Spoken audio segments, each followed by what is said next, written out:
Ok. Bonsoir, bonsoir. Est-ce qu'il y a quelqu'un en ligne? Bonsoir. S'il y a une personne, ben, qu'elle n'hésite pas à me faire signe, à me dire qu'elle est présente, par un coucou, par un bonsoir. Voilà, n'hésitez pas hein, à me dire que vous êtes là, afin que nous puissions communier ensemble, afin que on puisse commencer. N'hésitez pas à dire votre présence. Si c'est la première fois que vous venez, ben, présentez-vous aussi. C'est toujours un plaisir pour moi de rencontrer voilà, de nouvelles personnes. C'est toujours un plaisir. Toujours un plaisir. Bonsoir. Ah, ça va? Monsieur Moutombo. Oui, ça va, ça va. En tout cas, bonsoir à toutes les personnes également qui sont en train d'arriver. Hein, inviter des personnes parce que, voilà, comme depuis 2 semaines maintenant, aujourd'hui, je suis dans ma 3e semaine. Je parle, voilà, à la jeunesse. Et c'est un plaisir pour moi vraiment de parler à la jeunesse et d'encourager vraiment, d'encourager les jeunes dans leur foi, dans leur relation avec Dieu, dans les challenges qu'ils peuvent avoir, dans vraiment les questions qu'ils peuvent se poser. Je viens vraiment aider les jeunes chrétiens vraiment à répondre je viens répondre à certaines questions. Je viens aussi aider. Je ne suis pas je n'ai pas la prétention de dire que je suis un prédicateur, mais je veux vraiment comme un chrétien, un disciple du Seigneur qui aime ses frères et qui a vu beaucoup de choses qui n'ont pas aidé vraiment à l'édification, qui n'ont pas aidé à avancer. Je veux vraiment simplement aider vraiment pour l'édification, aider pour avancer. Et aujourd'hui, ça fait bientôt 3 semaines que j'ai commencé des Facebook Live. Hein, pour ceux qui me voient pour la première fois, c'est Franck Kwame. J'ai commencé des Facebook Live sur la jeunesse, ok, sur la jeunesse chrétienne. Et j'ai parlé des choses qui fatiguent la jeunesse, des choses qui font que vous allez voir des jeunes qui vont se lever dans la foi, des gens qui vont venir vers Dieu, des gens qui vont se convertir, des gens qui vont accepter Jésus et qui malheureusement ne vont pas faire long feu, qui vont se laisser avoir par plein de choses, par voilà, certaines séductions, par voilà, certains comportements qui ne sont pas bons à avoir, qui ne vont pas rester fermes. Or, le Seigneur, lui, compte sur la jeunesse. Si tu es jeune, tu m'écoutes, il y a une chose qui est sûre, il y a une chose qui est vraie, c'est que le Seigneur, lui, il compte sur ta jeunesse. Il compte sur la force qu'il t'a donnée dans cette jeunesse. Ça, il compte là-dessus. Il compte sur les dons et les talents qu'il a mis en toi. Et c'est le but du diable, c'est que les gens ne rentrent jamais dans leur destinée. C'est ça son but. Et j'ai parlé de toutes les choses qui peuvent amener un jeune à ne pas entrer dans sa destinée. J'ai parlé de toutes les choses qui peuvent amener un jeune véritablement à s'éloigner du but, à se perdre. Et donc aujourd'hui, voilà, je pense, je suis au 7e ou au 8e message que j'adresse à la jeunesse. J'ai parlé de beaucoup de choses. J'ai parlé de l'instabilité émotionnelle. J'ai parlé du vieux prophète. J'ai parlé voilà, de l'orgueil, de l'activisme.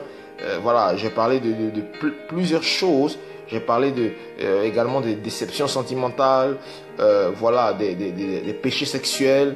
Voilà, j'ai parlé vraiment de toutes ces choses qui fatiguent la jeunesse chrétienne.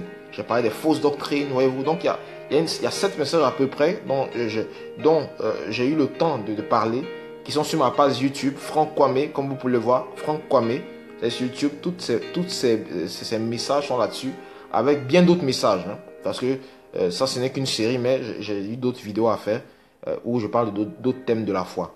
Et aujourd'hui, vraiment, j'ai eu à cœur, j'ai eu cette pensée de parler aux jeunes, toujours à la jeunesse, de parler à la jeunesse et de parler d'un thème important, d'un thème que j'ai souvent entendu, d'un thème dont moi-même j'ai été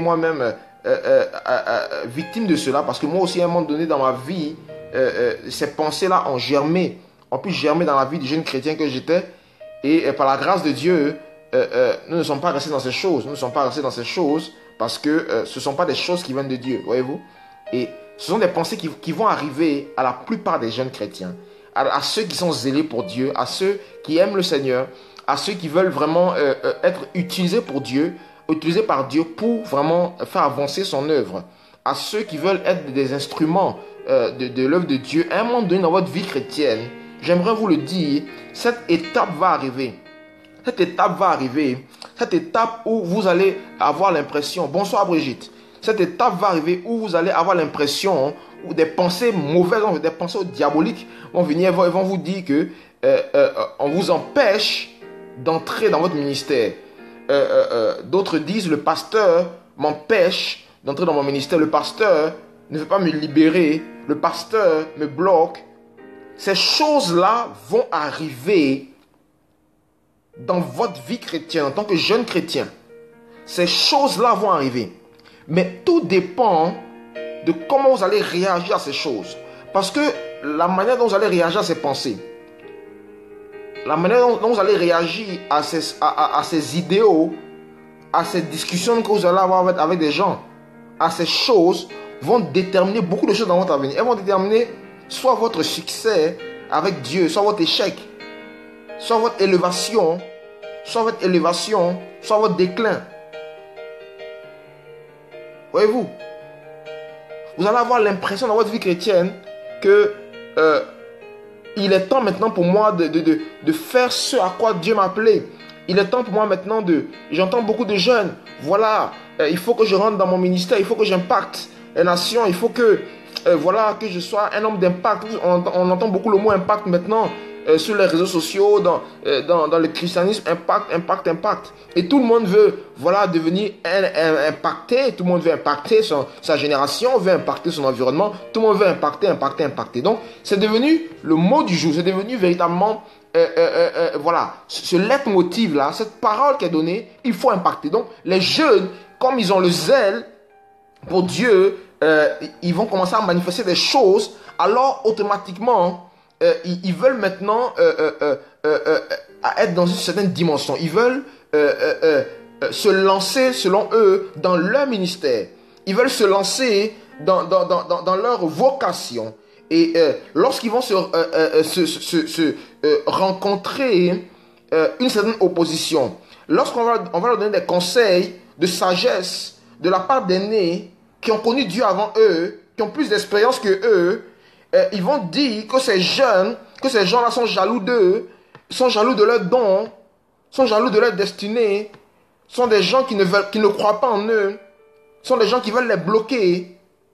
Et ils vont se rebeller, et certains vont quitter l'église, d'autres vont se refroidir, ou d'autres vont se mettre dans des mouvements religieux très douteux, ou d'autres même vont lancer eux-mêmes leur propre œuvre. Ils vont commencer leur mouvement de jeunes, ils vont commencer leur association, ils vont commencer leur ministère parce que ils ont eu l'impression dans leur église, ils ont eu l'impression dans leur communauté qu'ils n'ont pas été compris, alors ils commencent quelque chose. Et ça, c'est quelque chose que j'ai beaucoup vu, ok? Et c'est un ennemi de la jeunesse chrétienne.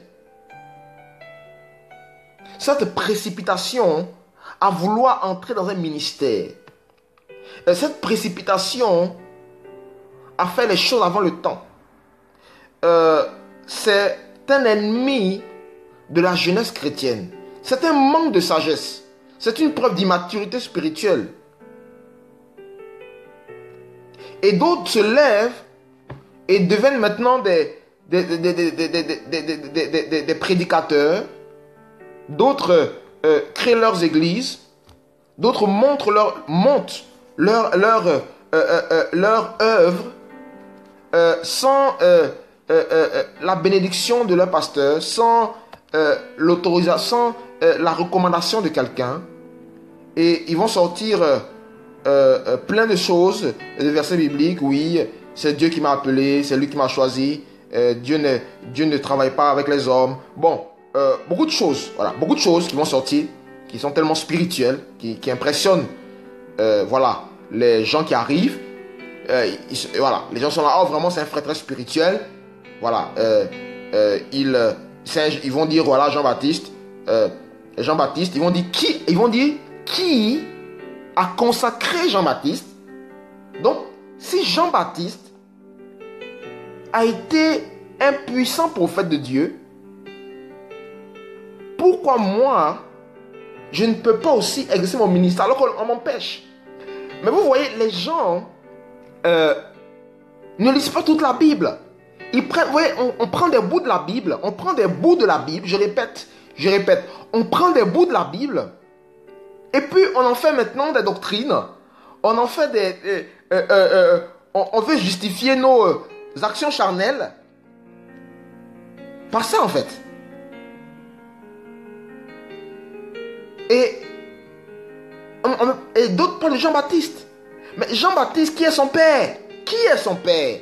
Jean-Baptiste est le fils d'un sacrificateur, ok? Oui, il faut lire la Bible en fait. Il ne faut pas prendre des bouts et puis, voilà, commencer à sortir du n'importe quoi, voyez-vous. Jean-Baptiste est le fils d'un sacrificateur, d'un homme de Dieu. Dans l'Ancien Testament, les sacrificateurs étaient des hommes de Dieu. C'était comme des pasteurs. Ils étaient oints pour l'œuvre dans le temple, ok? Ils étaient oints ils avaient reçu l'onction. On avait prié pour eux, pour servir Dieu dans le temple. Donc Jean-Baptiste est le fils d'un sacrificateur. Son père, vous le connaissez, son père. Zacharie est son père. Donc Jean-Baptiste, le prophète Jean-Baptiste, ne s'est pas levé comme ça en fait, ok? Il vient d'une lignée de serviteurs de Dieu. Et lui-même, son propre père a reçu une révélation angélique sur la destinée de son fils comme étant un prophète de Dieu. Donc Jean-Baptiste n'est pas allé dans le désert comme ça en fait. Il a été formé à l'école de Zacharie, ok? À l'école d'un homme de Dieu. Il a eu des difficultés, il y a eu des incompréhensions, mais il a été formé. Il n'est pas devenu prophète comme ça. Il ne s'est pas levé comme ça un bon matin, je suis prophète. Non. Il y a eu un temps où il est allé dans le désert et il a commencé son ministère. Okay? Il a commencé. Étant fils de sacrificateur Zacharie. Donc, c'est ça le problème des jeunes. Ils se lancent dans des aventures très dangereuses. Je dis des aventures très dangereuses. Parce que le ministère, ce n'est pas un essayage. Le ministère, comme les jeunes veulent l'entendre, ce n'est pas un essayage. Le ministère de la parole, parce que là on parle du ministère de la parole. Parce que ce n'est pas le seul ministère en fait, la parole de Dieu. Ce n'est pas le seul ministère. Ça, c'est le ministère de la parole. Mais le ministère de la parole, ce n'est pas un essayage, en fait. Ce n'est pas un essayage. Et vous allez voir des jeunes, dès lors que quelqu'un, ils manifestent un don, ils manifestent des choses, ils veulent commencer à faire beaucoup, ils veulent commencer à se lancer, ils veulent commencer à faire des choses, ils veulent commencer à faire des mouvements. Alors que le problème, c'est qu'ils n'ont pas encore la maturité pour entrer dans ces choses. Et c'est là où d'autres vont se perdre. Où d'autres vont entrer dans des doctrines bizarres, où d'autres même vont commencer à devenir rebelles. Regardez la parole de Dieu. Regardez la parole de Dieu.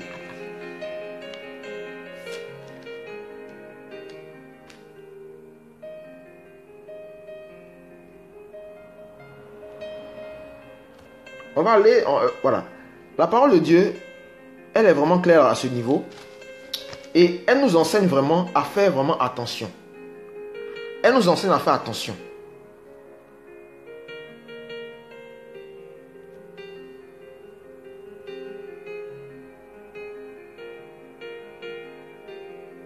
La Bible dit que elle ne nous encourage pas à courir derrière l'enseignement. La Bible dit, l'apôtre Jacques dit que peu de gens enseignent. Ok? Elle dit que peu de gens enseignent. Et c'est ça le problème, c'est que tout le monde veut enseigner aujourd'hui. Tout le monde veut enseigner. Alors que la Bible te dit que peu de gens doivent enseigner. Et donc les gens, les jeunes, dès qu'il a compris un verset biblique, dès qu'il a une petite révélation, alors c'est devenu un grand enseignant de la parole de Dieu. Et si on lui dit que non, il a besoin de se former, il a besoin encore d'aiguiser son don, alors, bonsoir grâce. Alors, il va dire non, on l'empêche de faire son ministère. Parce que la Bible dit que ceux qui vont enseigner seront doublement jugés. Ils seront doublement jugés. Ils seront jugés très sévèrement. Alors, quand ton pasteur te demande de te laisser former, ton pasteur te dit non, je sais que Dieu veut faire ça avec toi, c'est vrai, il n'y a pas de souci. On est d'accord sur la prophétie. On est d'accord sur la prophétie, on est d'accord là-dessus. Laisse-toi enseigner. Laisse-toi former auprès d'un homme de Dieu. Tu dis non, mais voilà, je dois m'exprimer. Là où il y a la liberté, c'est là où il y a l'esprit, il y a la liberté. Il faut qu'on me laisse. Ce n'est pas un homme qui m'a appelé, c'est Dieu qui m'a appelé. Mais c'est dangereux. Mon ami, c'est dangereux. C'est dangereux. Et ça, c'est le problème de la jeunesse. La Bible dit que peu de gens enseignent. Que peu de gens enseignent. Donc l'enseignement, ce n'est pas un jeu en fait. On ne s'essaye pas à l'enseignement de la parole de Dieu. Ce n'est pas un essayage, je vais essayer pour voir. Non, non, non. Comme je le disais la dernière fois, Dieu n'est pas notre pote pour qu'on essaye des choses avec lui. On n'est pas là pour essayer des choses. Et les jeunes, dès que des choses se passent, ils veulent automatiquement, maintenant, il faut maintenant que voilà, ils fassent ce qu'ils ont envie de faire. Et ils ne veulent plus accepter que quelqu'un les cadre. Ils ne veulent plus accepter que quelqu'un leur dise non, là c'est bon.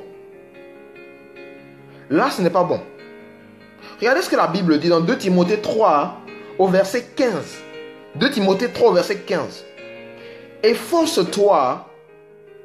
Là c'est Paul même qui parle à Timothée. Il dit, efforce-toi de te présenter devant Dieu en homme qui a fait ses preuves, en ouvrier qui n'a pas à rougir de son ouvrage, parce qu'il transmet correctement la parole de vérité.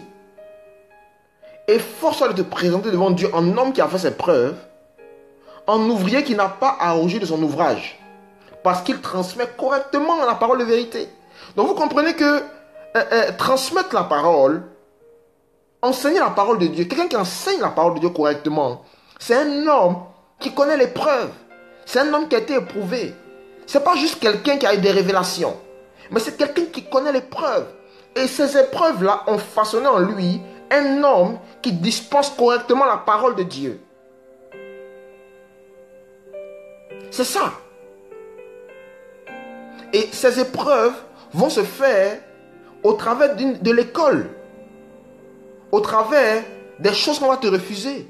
C'est l'école qui va te former, qui va t'apprendre la soumission, l'obéissance à une autre personne.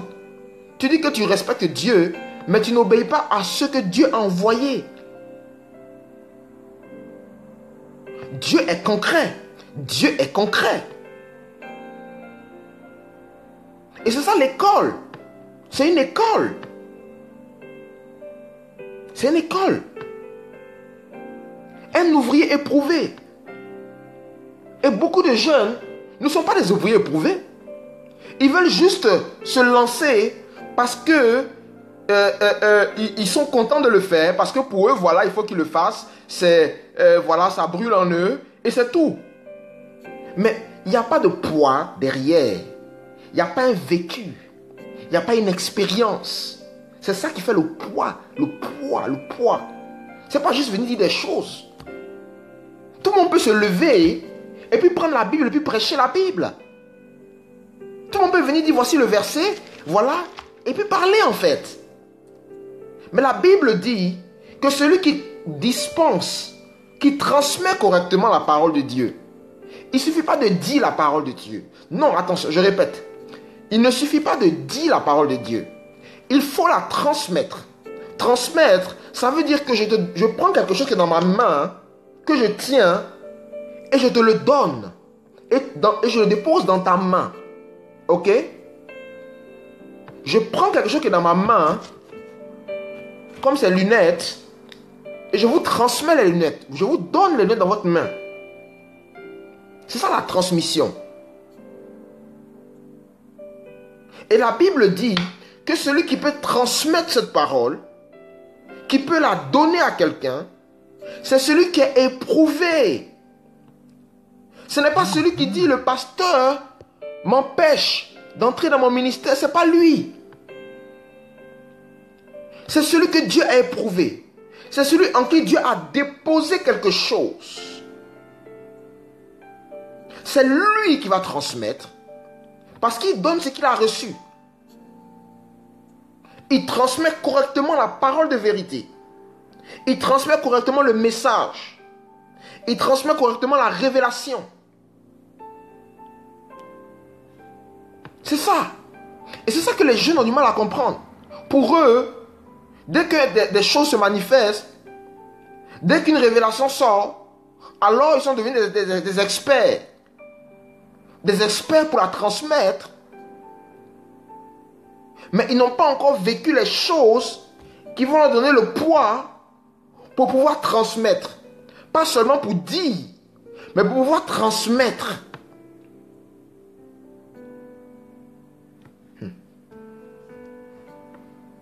Pour pouvoir apporter correctement. Correctement. Parce qu'ils savent de quoi ils parlent. Ce sont des ouvriers éprouvés.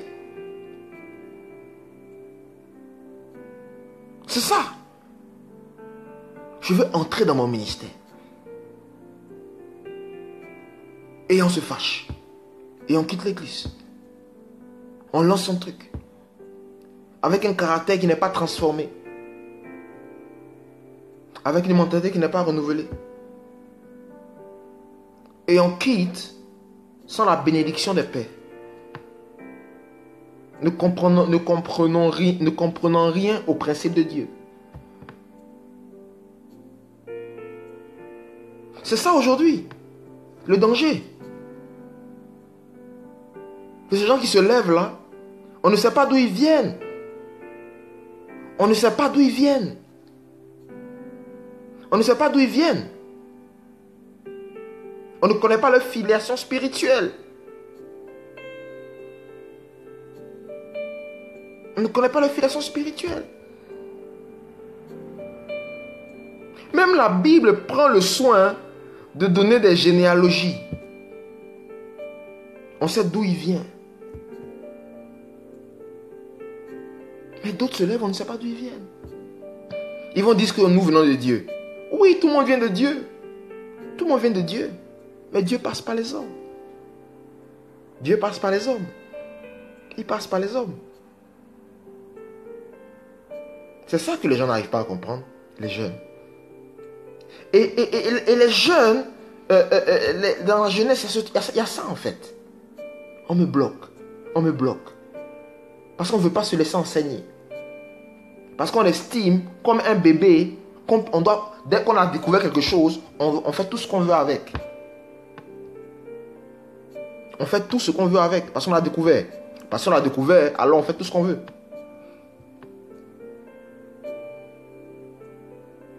C'est ça.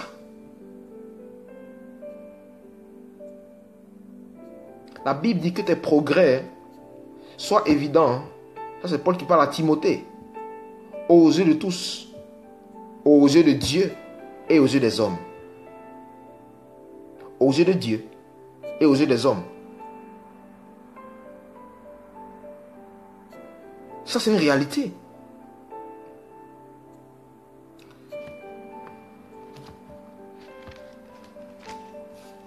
C'est une réalité, les amis.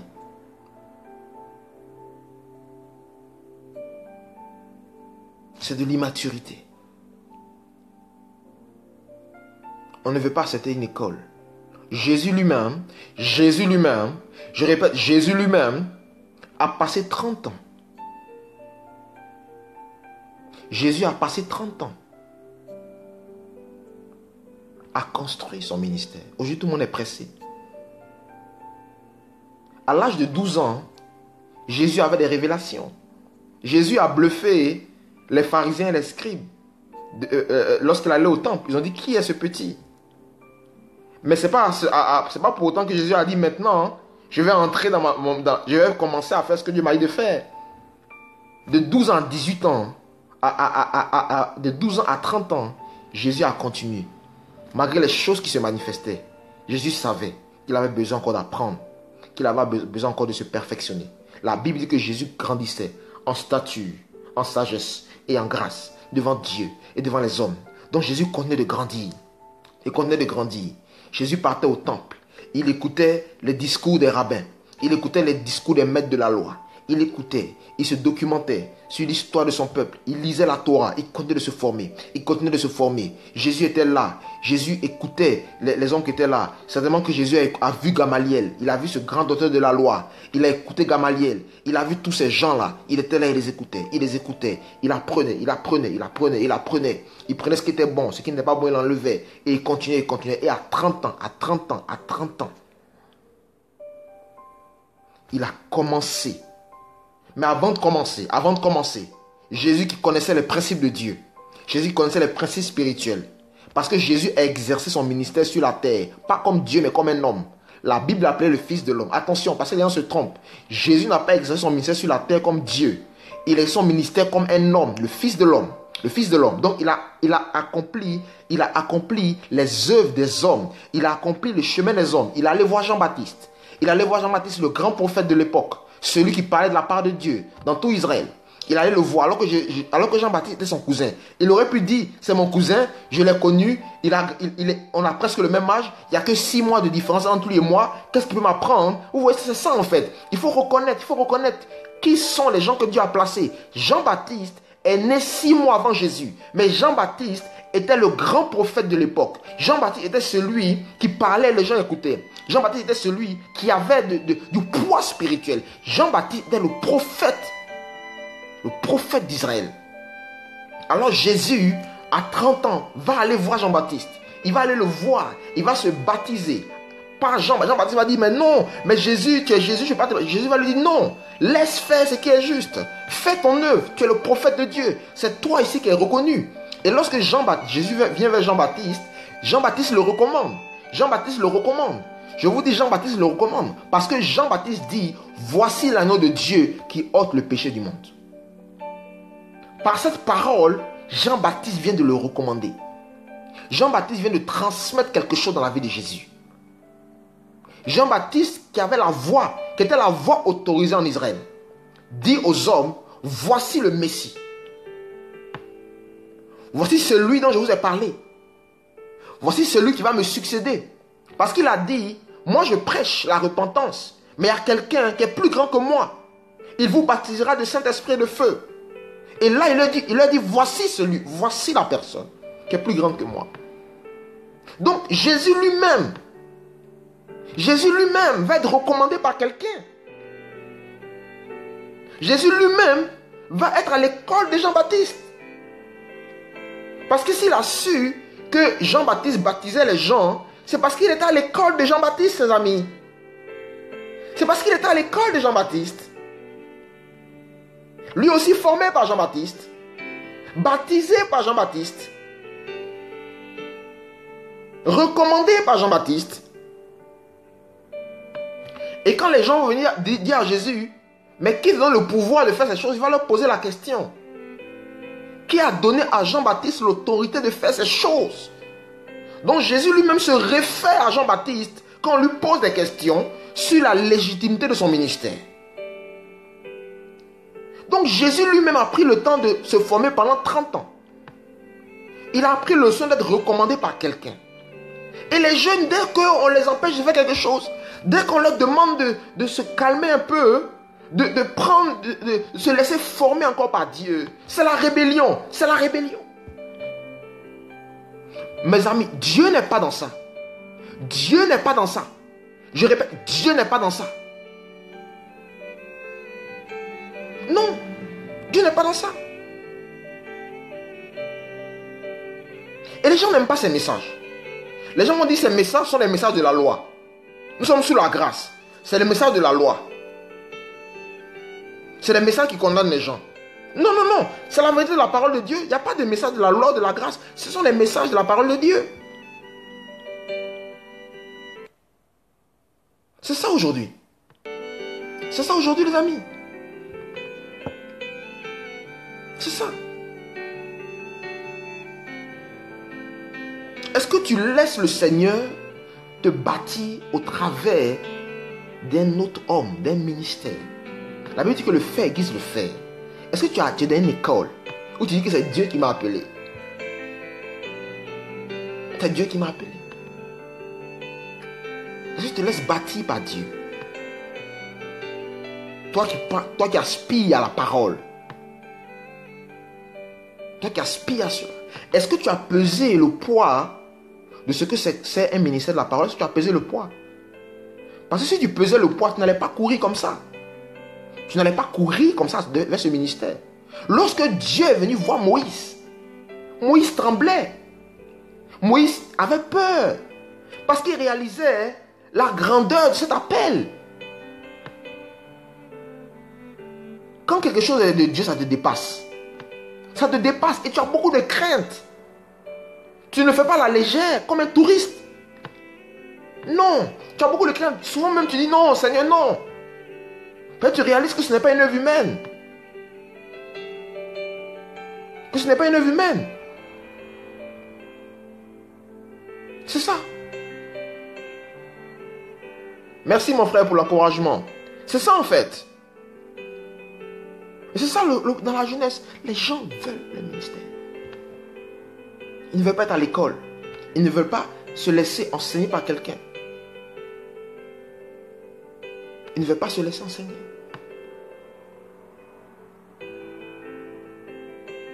Voyez-vous? Et la Bible est là ça. Dans quelle école tu es? Est-ce que tu te laisses enseigner? Qui était l'enseignant de Moïse? Moïse était formé par Jéthro, le sacrificateur Jéthro. Il s'est laissé enseigner lui. Le prince d'Égypte s'est laissé enseigner, s'est laissé briser par un berger qui était au fin fond du désert. Alors qu'il était prince d'Égypte. Prince d'Égypte, l'empire le plus puissant de l'époque. L'ancêtre de la civilisation, l'Égypte. Oui, l'Égypte est l'ancêtre de la civilisation occidentale, asiatique. L'Égypte, africaine. Lui, le prince d'Égypte, il s'est laissé enseigner par un gars qui était au fin fond du désert.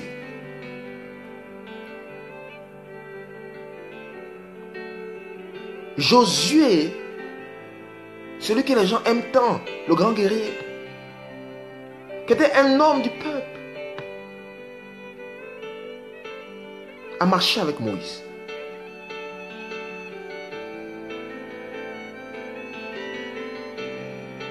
Élisée s'occupait d'Élie. Ok. S'occupait d'Élie. S'occupait d'Élie. David a été oint par Samuel, le prophète de Dieu, celui dont aucune parole ne tombait à terre. Ce même Samuel a été consacré par le sacrificateur Élie. Ok. Donc vous voyez, il y a des principes de Dieu qui ne dépendent pas d'une dispensation de la grâce ou de la loi. Comprenez? Ce sont les principes spirituels.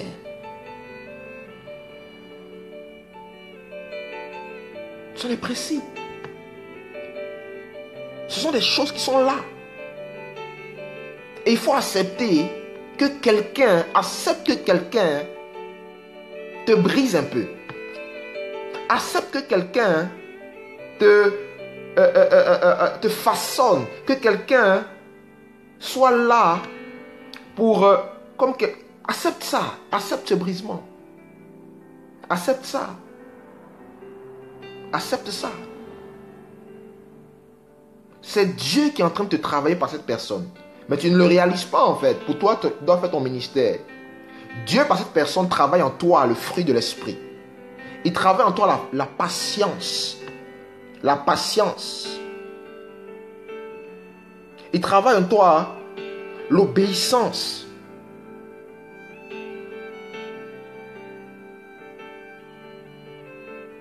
Si tu n'as pas été fidèle aux choses d'autrui, comment Dieu te donnera ce qu'il est à toi? Il travaille ce principe-là en toi. Il te préserve de la chute dans le ministère du scandale. Parce que si tu n'es pas encore prêt, tu vas te brûler les doigts. Tu vas te brûler. Tu vas te brûler.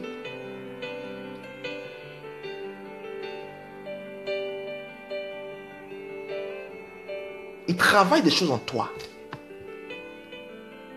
Il travaille l'endurance. Il travaille l'endurance.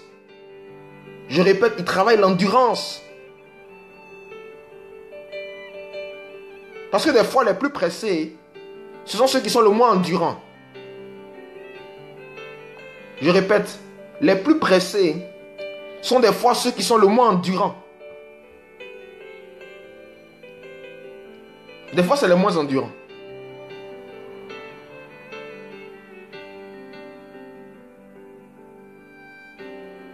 Il te fait gagner du temps. Parce que le temps que tu risques de perdre dans des erreurs inutiles, ce père spirituel que tu as va te le faire gagner.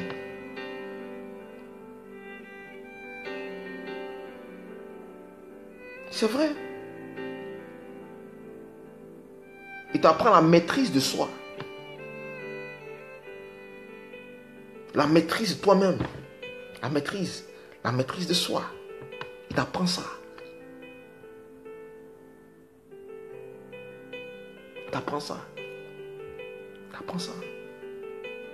Et vous allez voir que Éphésiens 4, 11, le livre d'Éphésiens 4, au verset 11, nous montre que le ministère, comment les gens comprennent ça, moi je ne sais pas, mais ce n'est pas une question de l'église seulement. Oui, les gens ont eu cette définition du ministère, c'est prêcher la Bible, c'est faire des croisades, c'est faire des miracles, c'est fini. Même l'apôtre Paul dit, est-ce que tous prophétisent? Est-ce que tous font des miracles? Est-ce que tous interprètent les langues? C'est lui qui a fait don de certains apôtres, d'autres comme prophètes, d'autres comme évangélistes, et d'autres comme pasteurs et enseignants. Il a fait don de ces hommes pour que ceux qui appartiennent à Dieu soient rendus aptes à accomplir leur service en vue de la construction du corps de Christ. D'autres versions disent à exercer l'œuvre du ministère. Donc il a fait tous ces dons que Dieu t'a envoyés, ces hommes de Dieu dans lesquels, avec lesquels, ces hommes de Dieu qui te forment, ils sont là pour construire, pour bâtir le Christ en toi. Ils sont là pour faire de toi une personne mature. Une personne mature pour accomplir le service auquel Dieu t'a appelé. C'est ça qu'ils sont en train de faire. Toutes ces épreuves participent, toutes ces choses, ils sont en train de construire quelque chose en toi. Toi, tu penses qu'on veut t'empêcher. Mais en fait, on est en train de construire quelque chose. On construit quelque chose en toi. On bâtit le caractère du Christ. Le caractère d'une femme ou d'un homme éprouvé en vue de l'œuvre du ministère. Et ce ministère, il n'est pas unique. Ce ministère, il dépend de ce que Dieu veut faire avec toi. Il n'y a pas un seul ministère. Ce ministère ne se contente pas seulement de prêcher à l'église. C'est le service que toi tu dois offrir à ta génération. Tu peux avoir un ministère dans les médias. Tu peux avoir un ministère dans la mode. Tu peux avoir un ministère dans les sciences. Tu peux avoir un ministère dans les finances. Tu peux avoir un service qui n'est pas forcément le fait d'aller prêcher à l'église. Et les gens ont limité l'œuvre de Dieu à l'église. Ils ont limité l'œuvre du Saint-Esprit. L'œuvre du Saint-Esprit aux quatre murs de l'église. Ils ont limité ça à l'église. Donc on se renferme dans l'église et on pense que tout s'arrête à l'église. Alors dès qu'un truc ne se passe pas bien à l'église, on m'empêche. Alors que tu es rempli de choses dont le monde a besoin. C'est ça. Dont le monde a besoin. Dont le monde a besoin. Le ministère. L'œuvre du ministère. Et quand toi, tu vas faire ce que Dieu t'a dit, et quand toi, tu vas te déployer, c'est le corps de Christ qui sera béni. C'est le corps de Christ qui sera construit, qui sera puissant, qui sera puissant. C'est ça aujourd'hui. Comment les jeunes des fois disent on bloque mon ministère. Comme si ça se résumait seulement aux quatre murs de l'église. Comme ça se résumait à prendre un micro et puis prêcher. À prendre un micro et puis prêcher. C'est fini. Comme ça se résumait à prier pour quelqu'un à l'église. Est-ce que tu n'aimes pas prier pour les gens dans la rue? C'est interdit, tu ne peux pas faire ça.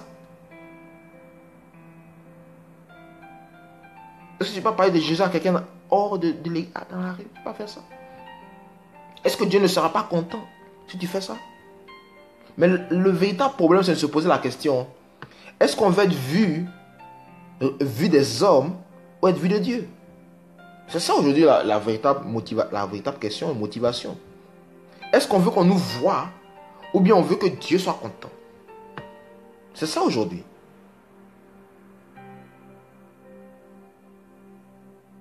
Oh, j'ai vu vraiment ce que tu as fait, c'était puissant.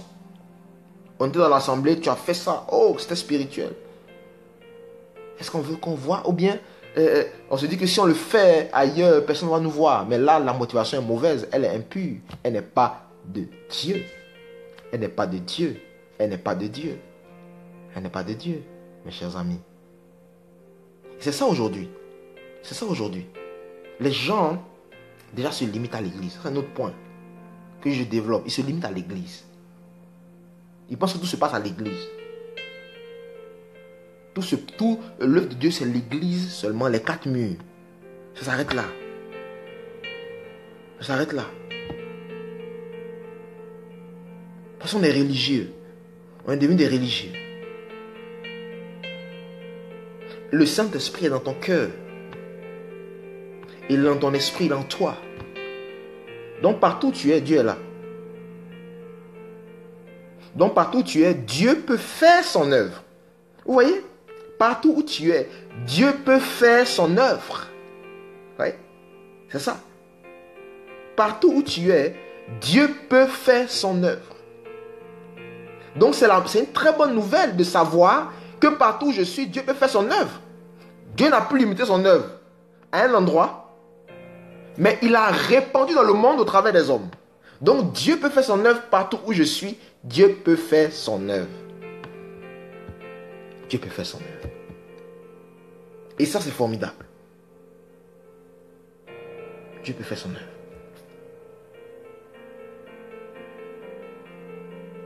Vous voyez, et c'est ça aujourd'hui. C'est-à-dire qu'il faut, c'est important vraiment, véritablement qu'on comprenne cela. Non seulement dans l'église, il y a des choses que Dieu va permettre pour nous bâtir, pour nous construire. Et il faut changer la mentalité. Peut-être que Dieu est en train de me bâtir par ça. Au lieu de voir l'attaque, le mal, de voir la restriction, mais il faut voir que Dieu est en train de te bâtir. Il faut voir qu'il te bâtit, qu'il te construit pour l'œuvre à laquelle il t'a appelé. Il te bâtit. Il te construit. Il faut que tu acceptes la contradiction. Parce que quand le Seigneur va t'élever, il y a des gens qui ne seront pas d'accord avec toi, qui vont te brimer. Si tu n'as jamais pu accepter que même ton propre pasteur te dise non, tu n'accepteras pas que les autres le fassent. Et tu vas être blessé. Et tu vas commencer à dire des choses sous l'inspiration de la chair et plus sous l'inspiration de Dieu. Parce qu'il y a des gens qui prêchent sous la blessure. Ils ne prêchent plus sous l'esprit. Ça paraît très spirituel, mais ils prêchent sous la blessure. Dieu n'est pas dedans. Dieu n'est pas dans les prédications de la blessure. Il est dans les prédications de l'esprit. Et quand quelqu'un n'a pas été suffisamment transformé pour accepter le brisement, pour accepter qu'on peut lui dire non, pour accepter d'être cadré, pour accepter une école, c'est quelqu'un qui ne va jamais accepter la critique, qui ne va jamais accepter la contradiction. Parce qu'il n'a pas laissé Dieu le changer à ce niveau. Derrière ce que tu es en train de vivre, qu'est-ce que Dieu veut construire en toi? Il faut toujours se poser la question, derrière ce que je suis en train de vivre, derrière ce don que je veux, ces choses que je veux faire, et on me demande vraiment d'être sage. Qu'est-ce que Dieu veut m'enseigner? Qu'est-ce que Dieu veut m'enseigner? Par rapport à cette parole, par rapport au don qu'il a mis en moi, comment est-ce que ça va m'aider à accomplir l'heure à laquelle il m'a appelé? Voici les nouvelles questions qu'il faut se poser. Et là, on rentre dans la sagesse de Dieu. On n'est plus dans la chair, dans la confrontation, mais on relève le niveau. On devient des hommes spirituels et des femmes spirituelles. On devient des hommes matures. Et c'est ça où Dieu veut t'envoyer. Il veut t'envoyer vers la maturité.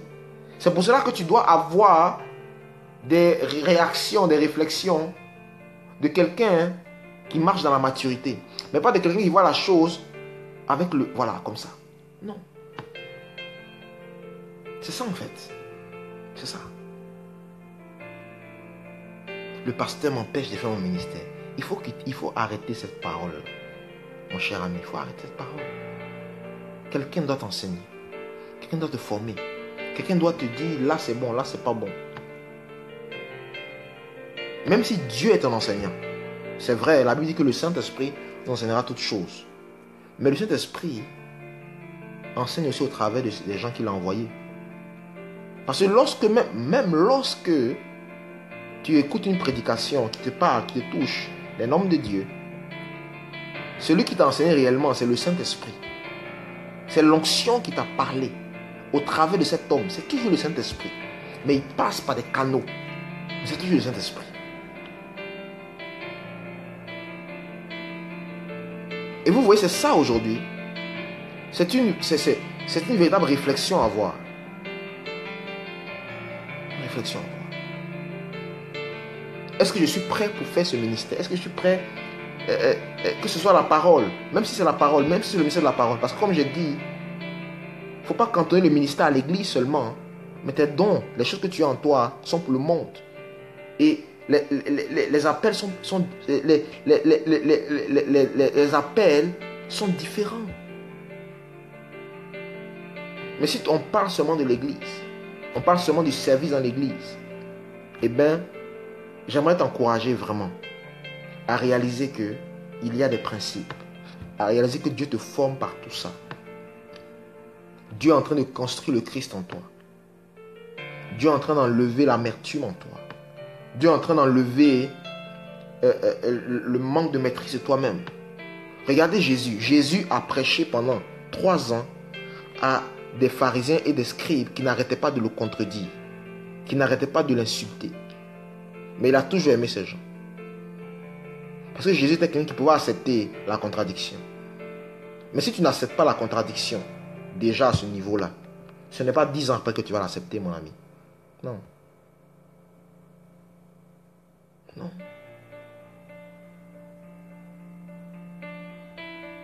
C'est ça aujourd'hui. Les gens se lancent dans des choses, des jeunes. Et après, ils se rendent compte que c'est difficile. Ils se rendent compte qu'ils n'étaient pas encore prêts. Ils se rendent compte qu'il y a des choses qu'ils ne maîtrisaient pas. Et là, ils n'ont pas le courage de retourner en arrière, de regarder derrière. Ne regarde pas derrière comme la femme de Lot. Non. Mais fais l'œuvre de fils prodigue. Le fils prodige, Il a réalisé qu'il s'était trompé. Et il a eu l'humilité de retourner vers son père. De retourner vers son père. Et son père a été heureux de le retrouver et l'a élevé. Toi qui m'écoutes aujourd'hui, peut-être que tu as voulu partir, quitter ton pasteur. Peut-être qu'il y a des choses qui t'a dites, qui t'ont blessé, tu n'as pas compris. Mais réalise que le Seigneur voulait bâtir quelque chose en toi. Sois humble et repars vers lui. Sois humble. Peut-être qu'il t'accueillera avec applaudissements.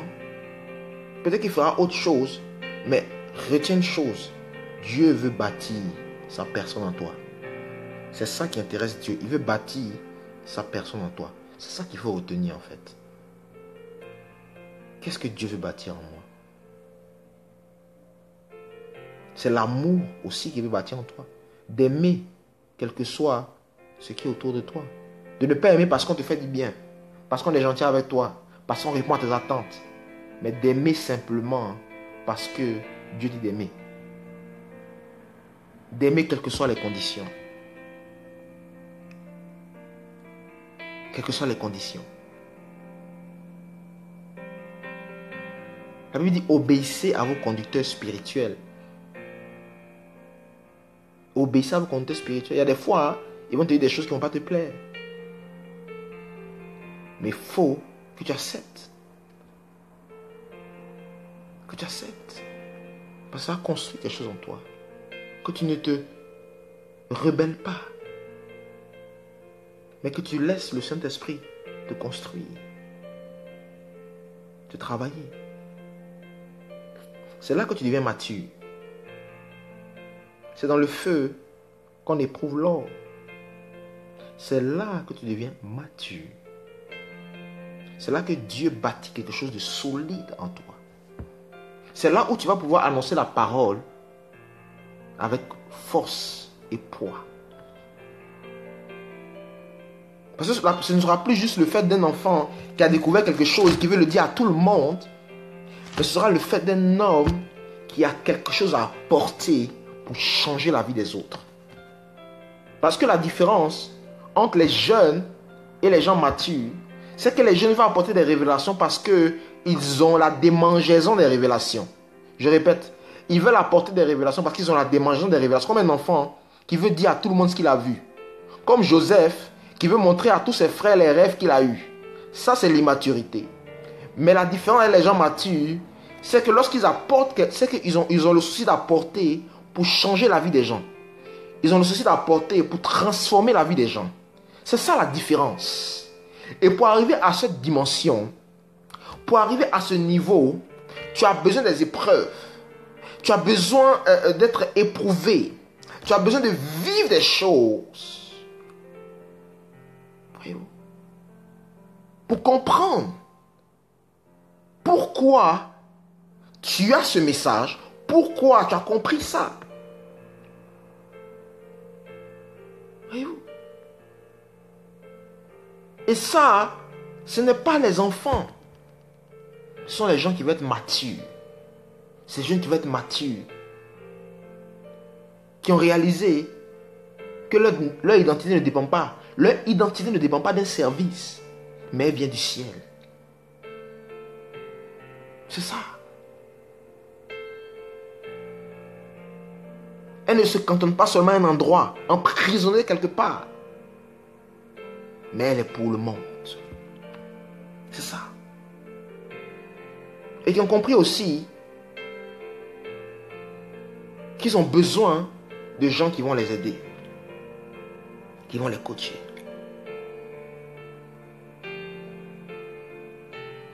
Parce que Dieu travaille dans ce principe. Dieu travaille là-dedans, Dieu travaille. Il travaille très sérieusement. Il travaille dans ce principe.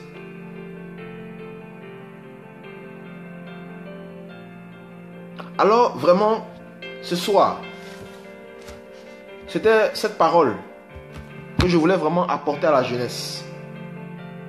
cette parole vraiment que je voulais dire aux jeunes, de ne pas se précipiter et de rester sage, de se laisser enseigner, de se laisser transformer. Parce que Dieu a mis devant toi des dons pour te bâtir. Mais il n'a pas dit comment ils vont te bâtir. Il a juste dit qu'ils vont te bâtir. Accepte le brisement de Dieu. Accepte la transformation. Accepte la contradiction. Et surtout, ne te précipite pas. Ne te précipite pas. Parce que tu penses savoir ce qu'il y a devant, mais tu ne sais pas forcément. Tu ne sais pas.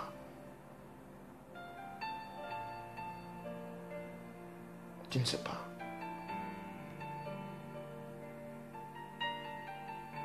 C'est ça qui est la réalité. C'est ça, c'est une vérité spirituelle et biblique. Alors vraiment, j'espère que vous avez été encouragés et bénis par ce message. Si quelqu'un a vraiment reçu, qu'il fasse un coucou, qu'il le signifie. Voilà.